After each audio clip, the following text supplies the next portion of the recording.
all, because I was at that point driving all the inquiries to either my brokerage or directly to my cell phone.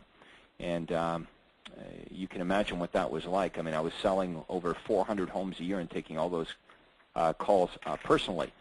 So in the evenings, on the weekends, I was inundated really with inquiries that were coming in, and it was me calling all these prospects back, and you know, some of them were great prospects, and of course some of them were not so great.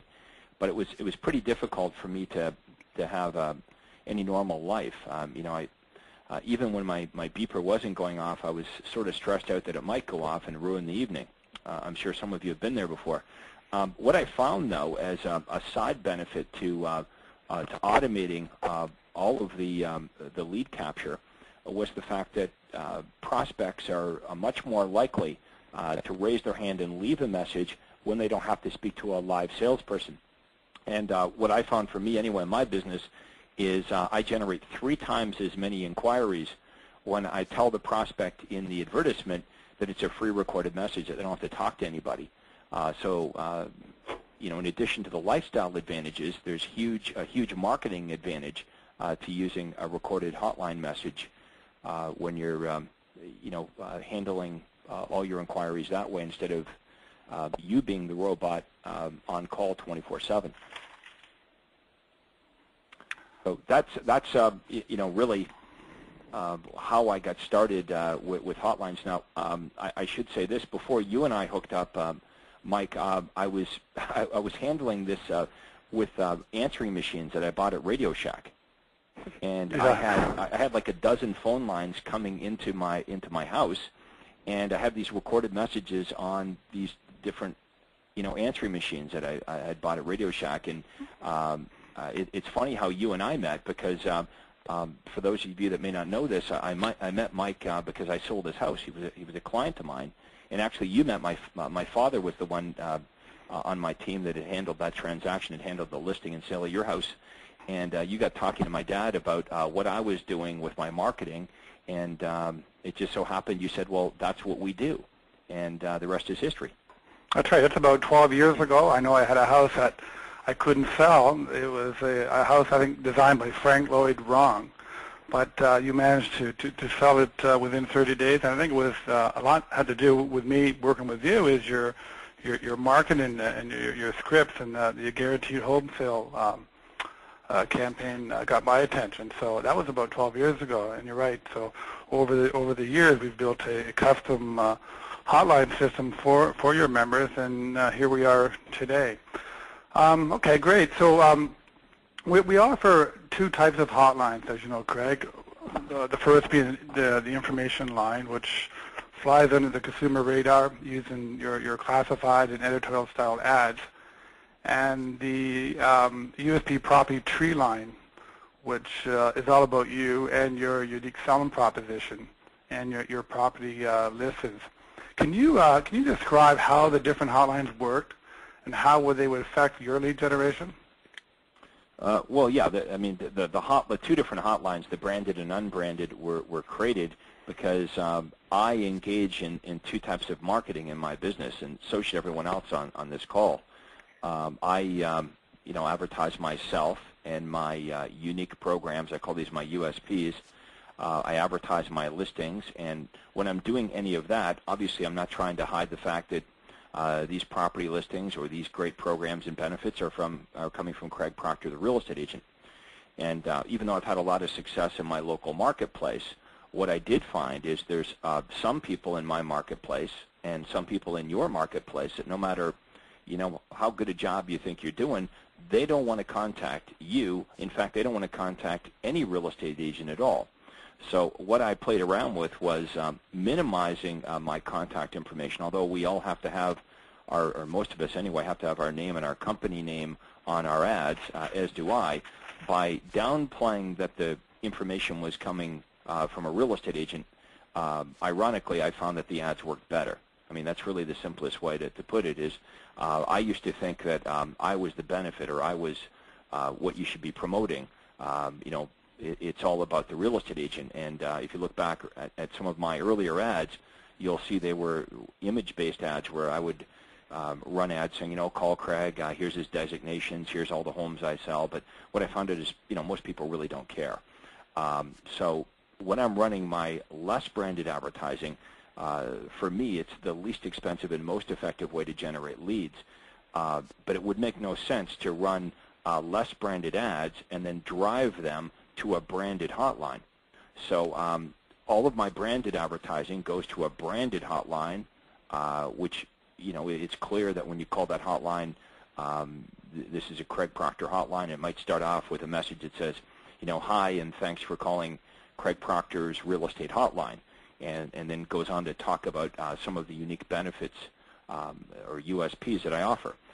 When I'm running a less branded ad, for example, I'm offering a free list of distress sales or fixer-uppers or an online home evaluation, then I'm driving to a hotline that basically says, you've reached the real estate information line. Please enter the 4-digit ID number for the information you're looking for. So it's just an extension of those two types of marketing. That's great. Craig, one of the things that we find that customers run into all the time is that they get a lot of callers going to their hotline, but very few messages. Can you tell our listeners today why this happens, or some of the reasons why that may happen? That's a very common problem. I want everyone to consider this. Let's say that you ran a couple of your listings, ads for a couple of your listings in the newspaper. I want everyone to honestly ask themselves, what percentage of the buyers that call you on any one of your listings is actually interested in the property? Maybe 1 or 2 out of 10. Okay, about 1 or 2 out of every 10 ad calls or sign calls you get are actually interested in the home. The vast majority of inquiries, the vast majority of buyers would politely thank you for your time, but they would tell you that that property is too big or too small or in the wrong location or whatever. So we have to understand that your hotline, okay, has to say the right things to interest the vast majority of people. Otherwise, the vast majority of people will hang up. Let's go back to the ad call example. If I received 10 ad calls today, I'm pretty confident that 8 out of 10 would not be interested in that property. But because I'm an experienced agent, I'm not going to let the other 8 prospects just go away and hang up, am I? I would try to find out what those other 8 buyers are looking for, what type of home would interest them, and then I would tell them about perhaps other homes in MLS that match their criteria, or I might offer them a free list of homes that match their criteria, or a list of bank foreclosures or fixer-uppers. But certainly I would try to make a more universal offer. A universal offer is something that everybody wants. Well, that's what we need to do with your hotline. You see, the problem is for most real estate agents, when they try to use a hotline, the hotline doesn't mimic what they would do or say if they were actually speaking with a prospect. So, for example, when real estate agents are attracted to using a hotline when promoting their listings, I mean, that's a pretty nice idea. That appeals to a lot of real estate agents. Hey, wouldn't it be great if I never had to take an ad call or a sign call and I drove all of these buyers to my hotline, and the hotline answers all the inquiries and does such a great job that everybody that calls in about my listing wants to buy it. Wouldn't that be great? However, that expectation is not realistic, because that's not what happens if we were taking these calls ourselves manually. Okay, 8 out of 10 prospects are not going to be interested in your listing, no matter how great it is, and they're going to hang up unless you use specific language, unless you try to convert these prospects. And that's what we need to do when replacing ourselves with a hotline. The hotline must do what you would do to convert a prospect to a face-to-face meeting or to a client. So when a prospect calls in on one of my listings, before they're able to listen to the specific description of the property, on my main greeting that they're forced to listen to, I'm communicating some pretty wonderful information to them. I might offer them a list of all the homes that match their criteria emailed to them every day, or a list of distress sales or bank foreclosures, or homes they can buy with very low down payments. I might offer them a free online home evaluation if they're thinking of selling their home. I might tell them about my guaranteed sale program or my Sunday tour of homes. Clearly, the information that I communicate on my main greeting is of wider appeal than any one property listing could ever be. And what we all need to do is step back and look at what we're trying to accomplish, and then look at what we're doing with our hotline to see if we're actually accomplishing this. And in most cases, of course, the answer is no. All we're doing is we're driving buyers to a hotline that describes a property that we already know and agree they're never going to buy, hence they hang up. And that doesn't help anybody, because what do you really have? You have a bunch of hang-ups. That's not what my system's about. My system's about getting a prospect to call you, be so interested in what you offer that they leave their contact information. They leave a message saying, you know, hi, it's Mike Kowalski. My address is this. My phone number is this. Now I call back Mike because he left a message on his own volition, but I'm positioned as an expert or an information provider, versus calling back a hang-up and being positioned as a salesperson. I mean, how does that really work, Mike, if I trap your phone number? If you call my hotline and you hang up, all I can really do is, I don't even know your name. I call you back and I say, hi, I don't know who this is. This is Craig Proctor with RE/MAX, but I saw your hotline. You hung up, but here I am anyway. I mean, it just is not the same. So it's next to a cold call, basically. It is a little, it is cut above cold calling. It really is. Right. So basically, on the USP property, Craig, you don't recommend putting the price of the home at all in the script, in the hotline script. I wouldn't put it in the hotline script, because what if you reduce the price? Now you got to Right. re-record the script.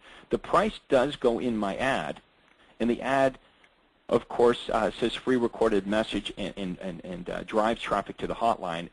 Let's talk about the ad itself. In the ad, I don't offer too many details about the house, because if you say too much, all you're likely going to do is eliminate somebody. This is another big mistake that I see agents making, is they babble on and on in the copy, in the description of the home in their ad. And what they do is, unknowingly, is they eliminate prospects that otherwise may have called their hotline, may have left a message, and may have become a client. So just because it's true doesn't mean you need to say it in your ad. For example, let's say that I have a listing that's on a corner lot. It's a 2-bedroom home, and it's got an in-ground pool. Those are not things that I'm going to include in the copy of my ad, because there's some people, no matter what, they don't want to live in a corner lot, or a 2-bedroom house sounds too small, or they just aren't interested in the pool. So the key is some physical features do cause a greater response, but most do not. What we need to learn is which physical features work to increase response and which ones to stay away from, and in particular, to be aware of what we call the process of elimination. And we all do this, don't we?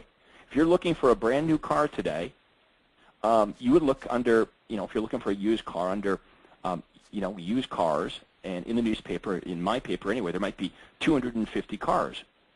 Well, I'm not going to read 250 ads, so I'm going to take my pen and I'm going to start Xing out cars that don't sound very good. I'm not looking at these cars, but I'm trying to pare down the list to make it manageable. Well, understand that your buyers do the same thing. So the key is to write an ad. Learn how to write an ad that cannot be eliminated. Remember, the idea behind the ad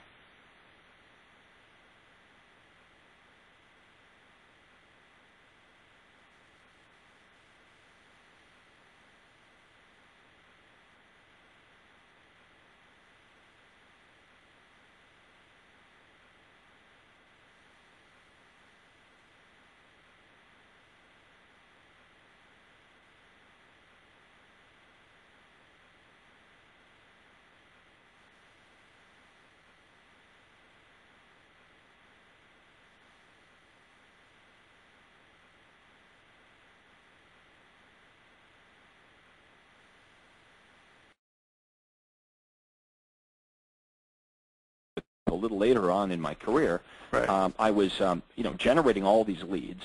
So my marketing's working. As I said a few minutes ago, be careful what you wish for, because some days I would generate 50 to 60 leads in a day. Well, I can't follow up with 50 to 60 people. And remember, back earlier in my career, The problem I had was the guy doing the call-in was also doing the doing. You know, this is before I had a team of agents to help me go out and work with the buyers and sellers. So I became so good on the phone that I was setting up buyer appointments and listing appointments.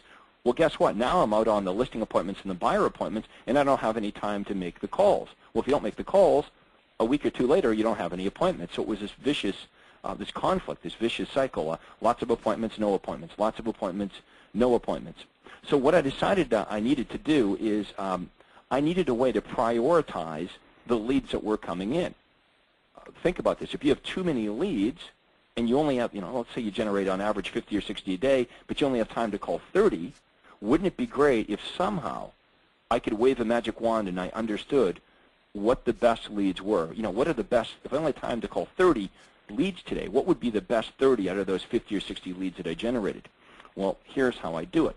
Buyers are told at the end of the hotline script, they're asked a question, which is, before you leave your message, before Craig to receive the information, we'd like you to specify which report you're interested in. If you have good credit history, a combined family income of X amount or more, and by the way, you're going to decide what that is, and you have good job stability, please ask for report number 1. However, if you've got poor credit history or you have a combined family income of below X amount or poor job stability, please ask for report number 2 to best help you in your situation. Well, now I'm using the hotline not only to answer all of my buyer and seller inquiries 24 hours a day, 7 days a week, but the hotline robot is sifting and sorting the prospects into 2 different piles, the number 1s and the number 2s. So now I know exactly who to call back first. That's great. The next question we had, Craig, which is very similar to the one we just answered, is why isn't this working in my area, and why doesn't the hotline work, and I'm going to stop using it. Can you give us a kind of a brief? Yeah, well, I'm going to be kind of brutal. It's got nothing to do with the area and everything to do with the person in the mirror. Sometimes we like to let ourselves off the hook, and we think that it can't be us. I must be doing this perfectly, and it must be something to do with my particular situation. Well, since we have members successfully making lots of money with this system in every state in the U.S. and every province in Canada, and in fact in 13 different countries, I can promise you it has nothing to do with your geographical area, your target market. I mean, some people will let themselves off the hook by saying, well, I work the high end and I don't think that this will work in the high end, or I work the low end, or I work in a resort area, or I'm in the Midwest, or I'm in the South. It's got nothing to do with that, because we have members successfully using this in all those different groups.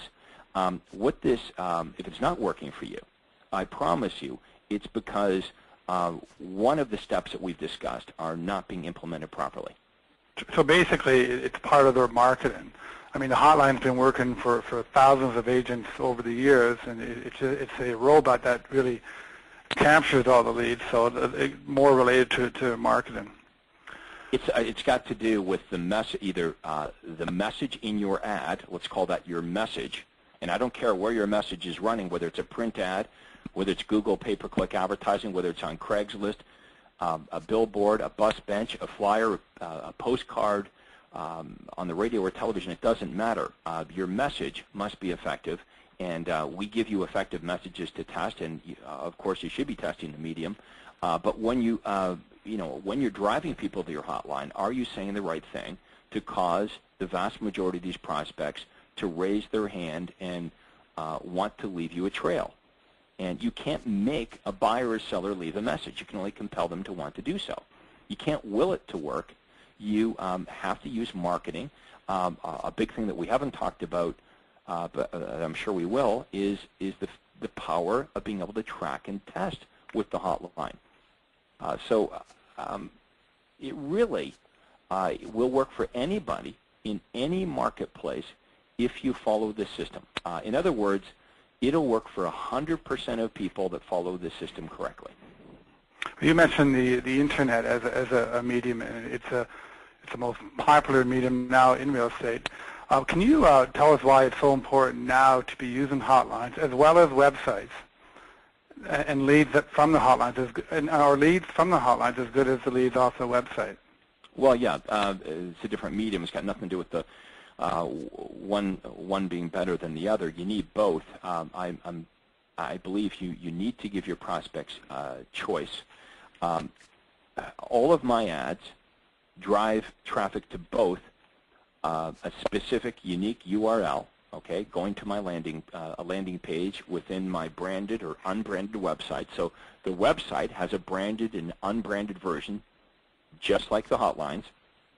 But each one of my ads also gives prospects the option of calling into the hotline. So I'm driving them to my internet website and to my hotline. Why both? That's the big question. Craig, why do I need both? Why can't I just offer one or the other? Well, you certainly can, but consider this.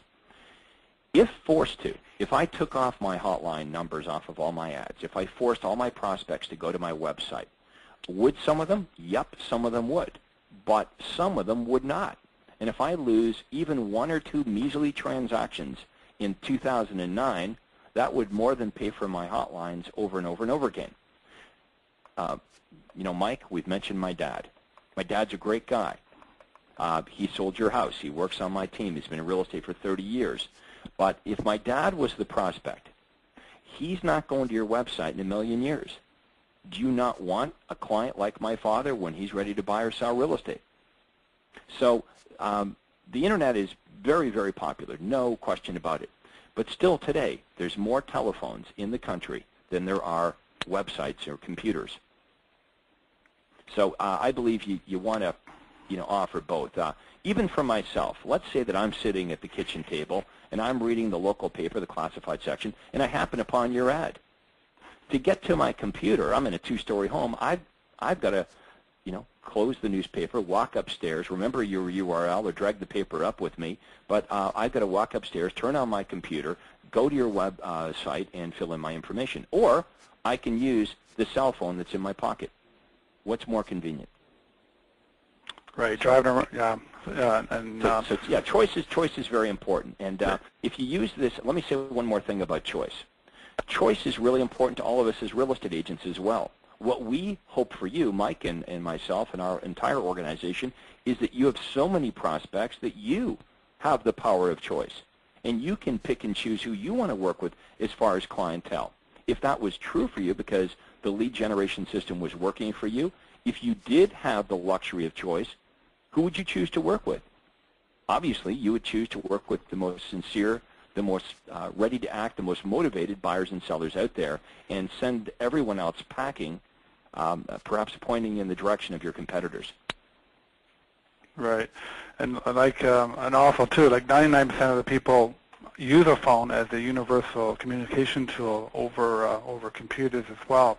Getting back to the, we have another question here about the USP property tree that was common, Craig, and they want to know about the USP property tree and what it does talk about. So when you advertise the branded hotline, USP property tree, and you use a branded ad, do you just put down a toll-free number or do you give them a specific offer? When I make an offer to prospects, I'm always thinking, I'm talking to a skeptical consumer out there. And especially when I'm promoting some of my unique selling propositions. When I run an ad, for example, that says, your home sold in under 120 days or I'll buy it, I'm thinking, hey, this ad is great, but it sounds too good to be true. How do we get the skeptical consumer to at least raise their hand? How do I generate a lead? Well, how many consumers would just pick up the phone and call Craig Proctor's office and say, hey, Craig, this is Joe Blow. I see your ad. This thing, you'll buy my home for cash. How does that work? Some of them could do that. But a lot of them won't. A lot of them are skeptical, and they're thinking, it sounds too good to be true, or I don't believe it. Wouldn't it be great if we gave the skeptical consumers a non-threatening way for them to get some more information on this program? People that aren't quite sold on the program. That's where we use the hotline. I would say for more information on my guaranteed sale program or to receive a free special report describing how this program can benefit you, call our free recorded message. People can call in, hear directly from me a little bit more about how my guaranteed sale program works, and order a free special report. We have to understand that the #1 trend in the country today is skepticism. We're dealing with prospects that are pretty skeptical. If it sounds too good to be true, they think it is. And we need to break through that by baby stepping our prospects. So when you're promoting your unique selling propositions or your benefits, let's make it easy for the skeptical consumer to raise their hand and at least identify themselves so we can follow up with them. Okay, that's great. Let's get into the reporting question, Craig. I know that's a biggie for you, tracking your return on investment and these different reports. A big benefit of using these types of technologies is the tracking. You get all kinds of reports. How do all the AMS reports that are available to the users help the members get to really understand the effectiveness of their market and track their ROI, or return on investment? Well, you know, isn't that what it's all about, your ROI, return on investment? I mean, why would we run an ad if it doesn't make us more than what the ad costs? See, here's the experience most real estate agents have. When it comes to advertising, they spend a lot and they get a little back. Okay, what we're proposing is you spend a little and in return you get a lot back. Okay, and you can scientifically do this because the AMS system allows you to measure, okay, or track everything that you do, every ad that you run, so the message, which medium worked the best, which day of the week worked the best. So in a couple weeks, you can test the different ads that we give you, test the different places to run those ads. We call that your medium. Okay, test the best days of the week, and you can figure out what works the best. Now, you know what the ad costs, and you know how many buyers or sellers you wrote a transaction on. So you clearly know your return on investment. If the ad costs you $50, it's nice to know how many leads you generated. But, I mean, even leads. I mean, do you really care about leads? I want to know, how many homes did I sell? How many buyers bought a home? Or how many listings did I sell because of this $50 ad? And that's, especially in 2009, that's what's vitally important, is that we're not wasting our money, that we're not throwing money away on what we think works. You know, we can't be spending money on what we think works or the ads that we like. We always have to let the marketplace dictate what's going to work the best for us.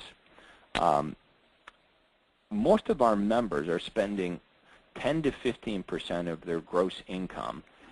They're making in the 6 digits, some of them more, and they're never ever having to make a cold call. In fact, they're never ever having to initiate a call.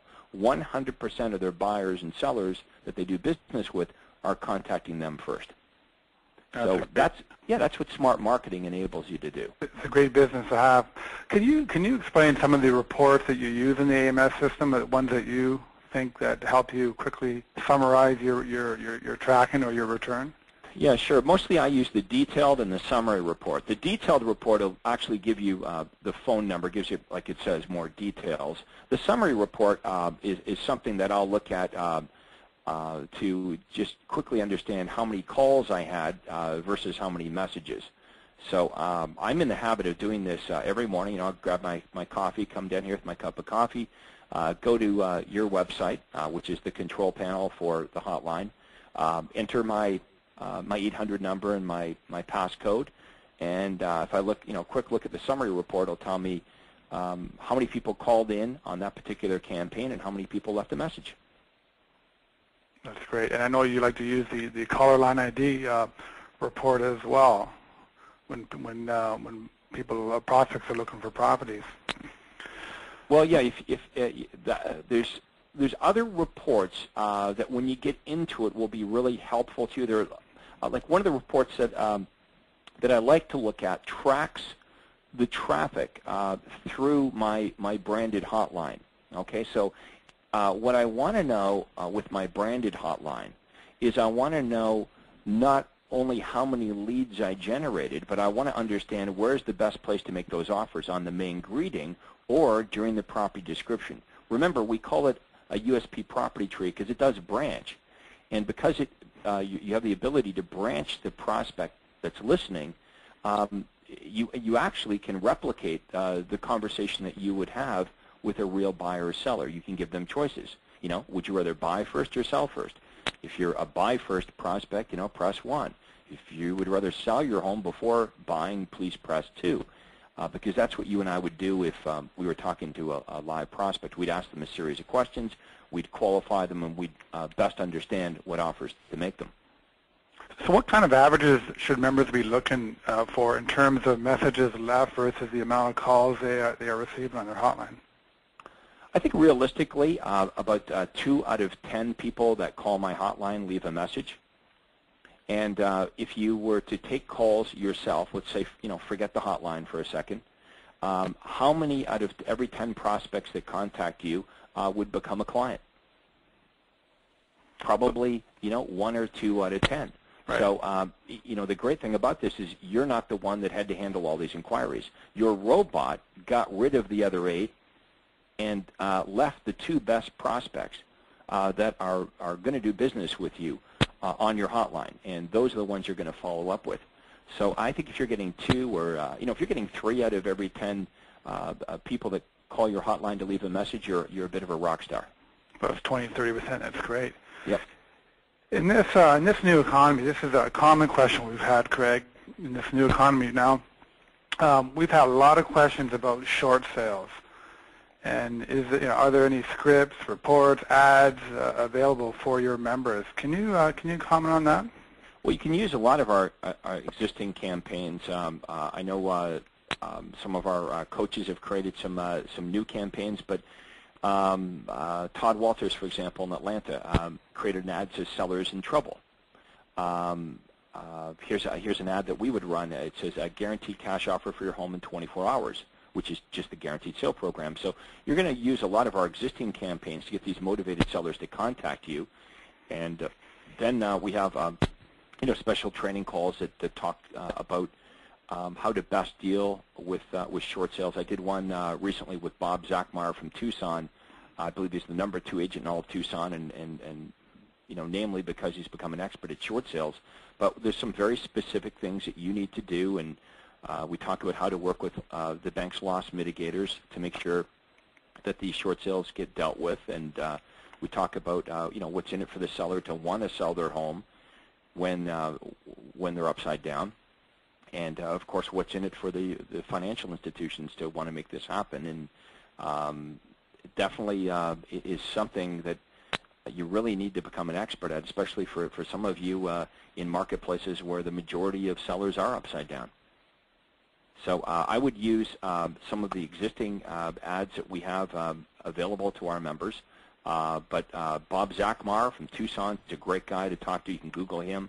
Todd Walters in Atlanta, Georgia, another great guy to talk to. These guys are happy to share with you some of the ads that they run. And I think in Atlanta right now, Todd said that only about 1 in every 20 listings is selling. So, extremely difficult marketplace. However, Todd's still selling hundreds and hundreds and hundreds of homes. By the way, earlier this morning, I interviewed Brian Pelican, another one of our members from Las Vegas. Check this out. Brian's been in real estate since 2003, I believe. His first year, he did 24 transactions. Last year, he did 809 transactions. So, worst market, ever in Las Vegas, and he's had by far his very best year. That's why, there's no direct link between what's happening in the marketplace and your success in this business. When the market was the hottest, Brian was doing the worst. The market's at its worst ever in Las Vegas, and Brian's had his best year ever. So it's really, I find, Mike, how real estate agents respond to what's happening right now in the marketplace and the economy. Of course, the majority of agents will use what's happening in the marketplace right now as a reason or excuse not to do anything. They congregate around the water cooler complaining about how bad things are and throw up their hands and say, what's the use? And other agents have a totally different response. They look at the marketplace and they say, what is the opportunity? Okay, what is the opportunity? When everybody else is complaining about how bad things are, what's good about the way things are? And they seize that opportunity like Brian Pelican has. So you're basically targeting prospects that have a need to buy or sell a home right now in this economy. It's not always the case. I mean, it's more important now than ever, but here's the challenge that I would like to throw to everybody. I don't care what part of the country you're in or even what country you're in. If you're listening to this call and you think right now, gee, what's the use? There's nothing selling in my marketplace, because that's what we hear. As I travel across the country, I'll hear agents say, well, what's the use? Why come to this Craig Proctor seminar? Why come on these calls? I mean, nothing's selling. In other words, why try? Because nothing's selling, they say. And I say, really? Well, if you take the time, and this is for anybody, if you take the time to check your MLS out, do a bit of a search, let's say over the last 30 days, and what you'll find is there are more homes selling in your marketplace over the last 30 days than your ability to sell them if you had all that business. Okay, so there's still lots of houses selling. A quick search on MLS will prove that to you. The problem for most of us is we're not plugged into those transactions that are happening with or without us. So there are people that absolutely have to sell their home right now, today in your marketplace. Let's have a look at some of those groups of people quickly. Somebody that's getting divorced. I mean, Mike, can you see husband and wife sitting around the table saying, we really don't like each other, but maybe we should just hang out and stay together because I hear it's not a very good time to sell the house. That's probably, not going to happen, right? Not going to happen, no. Right. They're going to sell the house no matter what. The opposite of that is there's people that are getting together. They're getting married. Perhaps they each own a house right now. They're going to sell each of those homes, and they're going to buy one together. Perhaps it's somebody with a growing family. They just had another child. They need a fourth bedroom. So there's people being born today. There's families are expanding, and the opposite of that is people are passing away. There's estate sales. Homes need to be sold. There's people that are transferring. There's a lot of downsizing happening in corporate America right now.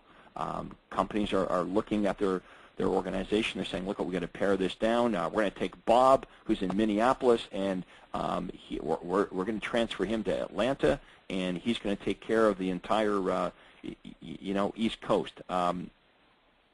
There are people that absolutely are being transferred right now, more so than any other time because of this downsizing.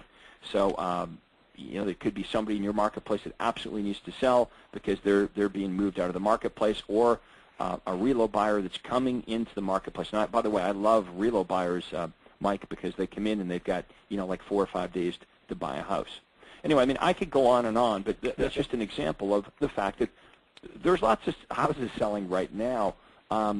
You got to do something to plug yourself into those transactions that are happening, and that's what we teach agents to do at our upcoming super conferences, to identify those opportunities, to target the buyers that are absolutely going to buy and the sellers that are absolutely going to sell, get them to raise their hands, and then see you as somebody that's different and better than all your competitors, so they want to do business with you and only with you.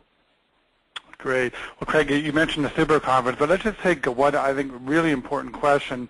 I know we've got about 17, 18 minutes before the call is complete. Let's talk about follow-up, lead follow-up. That's where I think a lot of agents fall down in this area. So once you've got the lead, what is it that you do to follow up with the prospect? Because we know that a lead isn't any good unless you follow up properly. Well, yeah, we're not here to collect leads. A lot of people make that mistake. They run the ad, they drive traffic to their hotline, they pull the messages off if they even go that far, and they go, wow, isn't this great? It all works. The Achilles heel with this system is you need to actually pick up the phone and follow up the leads. There's no reason to be fearful of this. Some realtors are afraid of the telephone because they associate what we're describing here. They confuse that with cold calling. Well, this is not cold calling. In fact, 100% of these people have picked up the phone and they've called you on their own volition. How easy is that? you're calling back prospects that have already raised their hand and called you and left you a message. So using the universal callback script, you're going to call them back and introduce yourself. It goes something like this. Hi, may I speak to Mike Kowalski, please? Mike, this is yes, a role I'm play, here. by the way. I'm here. You got to play the part of the All right. Let's start over. Hi, may I speak to Mike Kowalski, please? You're speaking to him. This is Craig Proctor with RE/MAX. And Mike, the reason I was calling is because I received your request for the foreclosure property list you wanted, and just wanted to let you know that I've sent that information out to you. By the way, are you folks planning on making a move in the next little while? Yeah, I think we are. Great. And would you be staying local or moving out of the area? Probably locally. Okay. And do you have a realtor to help you when the time is right? Do I have one now? No. Okay. And what's your timing on this? When are you thinking of making this move? I'm probably looking in the next 30 days. Okay. And do you own a home now, or are you currently renting? I own a home now. Okay. And would you prefer to buy first, or would you rather sell your existing home before you buy another? I think I would prefer to sell before I buy. Great. And what's your timing on this? You think you might do something in the next couple months? I would say within, 60 days would be fair to say, yes. Would you like a free market evaluation to determine what your home would sell for? Also, I could give you some tips on what to do and what not to do so you can prepare your home to sell it for the most amount of money. Also, I could go over all your various closing costs and answer any other questions that you may have. It's a free service, and you're not obligated to do anything. Would that be of interest to you, Mike? That would be. That'd be great. How do I get this? Great. Well, when would be a good time for us to get together, days or evenings? Probably during the day. And that's it. Now, if you had have answered those questions differently, there would have been a different course of outcome. Obviously, I don't want to meet with you if you're not thinking of selling your home for 3, 4, or 5 months down the road, but I would follow up with you.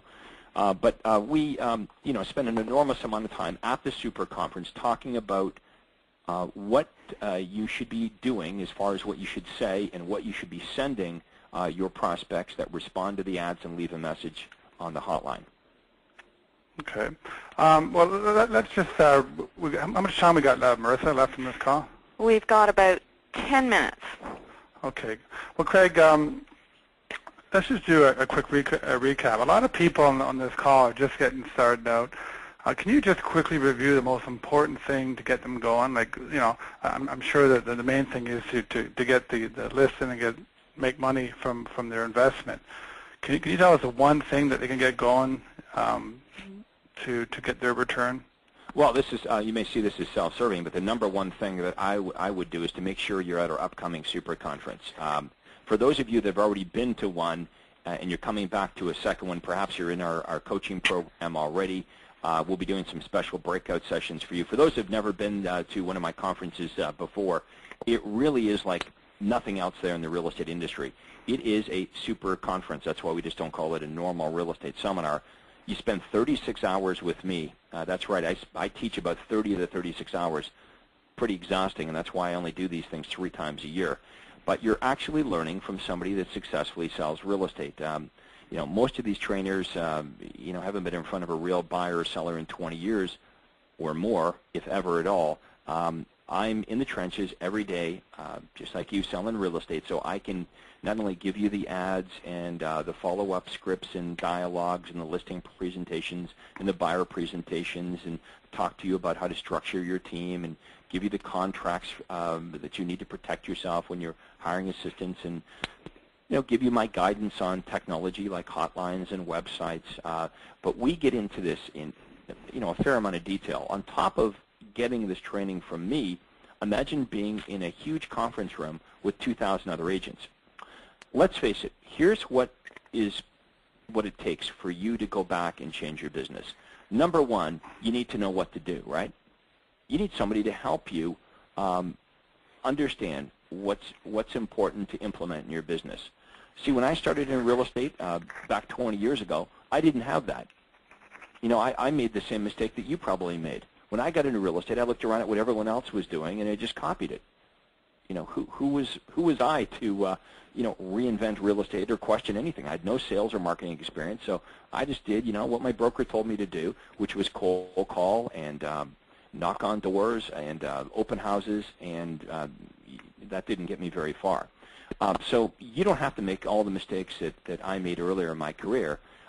You can learn from someone like me and the hundreds of other agents, thousands really, that are going to be in attendance, actually what works, what to do and what not to do. Also, I think what's very important is not only a list of what you need to do and how to do it, but the confidence to go back and do something. There's a big difference between knowing something and doing something. I'm sure right now most of you know an awful lot. There's things that you know would actually help your real estate business that you haven't implemented. So there's a big difference between knowing how to do something and actually doing it. The reason we don't do some of the things we know we should do is because we really don't believe that those things are important, and that's the reason why we haven't made the time to get these ideas implemented. Or perhaps there's some fear, we don't know how to implement them, or we don't completely understand how to do it. That's the biggest thing that you walk away with at the Super Conference, is in addition to very specific knowledge of what to do and how to do it, I call it supreme confidence. Because at breaks, at lunch, at the dinner break, after the conference every day, imagine being able to meet with some of the very best real estate agents in the country. And if they're all doing certain things, that would give me, if it was me anyway, the supreme confidence to go back with confidence and get these ideas implemented. Because I would be thinking to myself, all of these hundreds and hundreds of people can't be wrong. I know this is going to work for me because I've got social proof. I've talked to so many people in completely different marketplaces that are having massive success with this. Now, if you would like to get more information on our Super Conference, okay, I would visit our website because there's lots of stuff there, lots of information. There's video testimonials, written testimonials, audio testimonials. Most importantly, you can read about our 100% money-back guarantee. If you're skeptical about going to real estate seminars, I don't blame you because most of them aren't very good. Okay, this one is. And that's why we give you a 100% money-back guarantee. In fact, not only will we give you all your money back, if you don't like the conference, anytime up until the halfway point, we'll actually give you all your money back, plus we'll give you $250 towards your airfare to send you back home. There's a ton of bonuses that we're giving you right now. If you register this week for the conference, we're giving out like over $20,000 in bonuses if you bought those separately through our office, but we're going to give those to you for free. And there's a price break. You can reserve your spot for as low as $495. We've got a payment plan, but you should check it out. I'm going to give everyone the website. It's easy to remember, quantumleapseminar.com. Okay, because that's what you're in for if you go, is a quantum leap. So it's www.quantumleapseminar.com, quantumleapseminar.com. If you misspell it or whatever, you can just Google Craig Proctor and you'll find it. Our phone number, if you prefer to speak to a live person, our toll-free number is 1-800-538-1034. That's 1-800-538-1034. And Mike, I want to thank you for inviting me onto today's call.